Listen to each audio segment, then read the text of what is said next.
Hi, I'm Linda Augsburg, Editorial Content Chief for American Patchwork and Quilting. And in this Show Me How video, brought to you by Baby Lock and the Imagined Serger, I'm going to show you how to make these adorable fairy wings, butterfly wings, whatever kind of wings you need them to be. Now, of course, these are sized for a size 6 child, but I've got some tips online that also help you adapt it to any size you need. To get the instructions for this project, go to allpeoplequilt.com/showmehowwings. Let's get started. I wanted my wings to have a little more stability, so for the exterior of the wings, I bought 2.5 yards of a sheer nylon fabric with glitter accents. Then what I'm going to sandwich in between the 2 layers of fabric of the exterior of the wings is a netting. And netting is like tulle, something you'd find in a tutu, except it's much stiffer. The holes are larger. And you want to get netting and not tulle because it does have that stiffness that's going to make the wings have a little more body to them. In all, you need 2.5 yards of fabric for the exterior of the wings and 2.5 yards of fabric for the interior or the stabilization of the wings.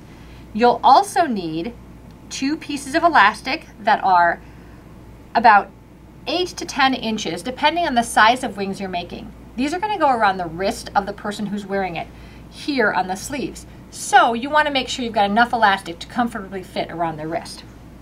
Then you'll also need a piece of ribbon, and that's going to tie around their waist. So you want to make sure you've got enough to go around their waist and still tie in a bow.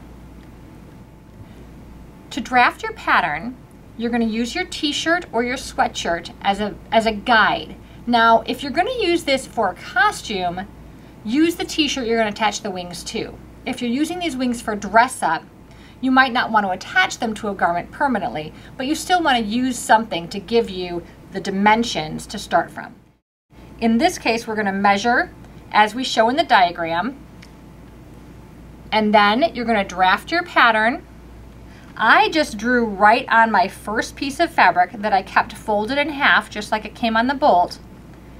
And then I cut 1 piece of the decorative fabric. From there, I used that decorative fabric as a template, and again, aligned the fold as it came off of the bolt of fabric with the fold as the tulle or the netting, and the fabric came off of the bolt, and cut another layer of the exterior and 2 layers of the netting all on the fold. So when I open them up, I've got 1 large wing.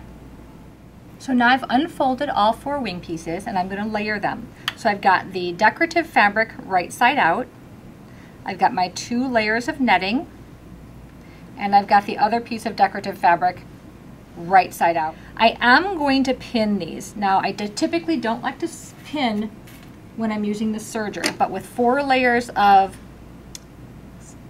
wiggly fabric, I want to make sure I've pinned them together.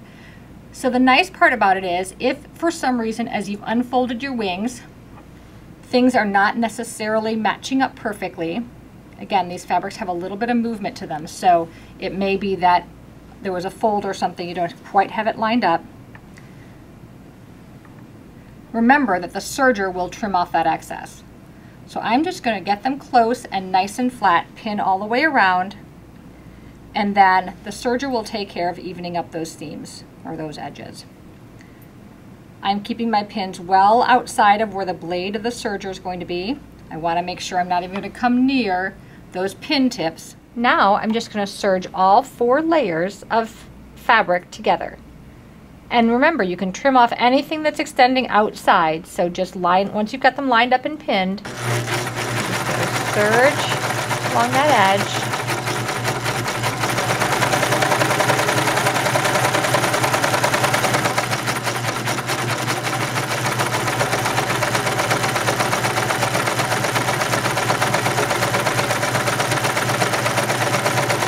So once you've serged all the way around the set of wings, you're going to attach the length of ribbon at the waistband of the person who's going to be wearing the wings. And I've just pinned those in place. You'll take a few tacking stitches just to hold it, and then they can tie a bow in the front. In addition, you'll tack those pieces of elastic up where their wrists would go. They're going to slide their wrists into that elastic loop. So again, it really helps to have the person you're going to have wearing the wings there to give you some idea of where to place the waistline ribbon and the elastics. Once you're done, you've got your own set of wings. That's all there is to it. Of course, you can take this same concept and turn it into bat wings or bug wings or whatever kind of wings you need for the kids in your life, boys or girls, or even for adults. I know some people who want to wear wings this Halloween. Again, go to allpeoplequilt.com/showmehowwings and get started to make your own set of wings. Thanks so much for joining us.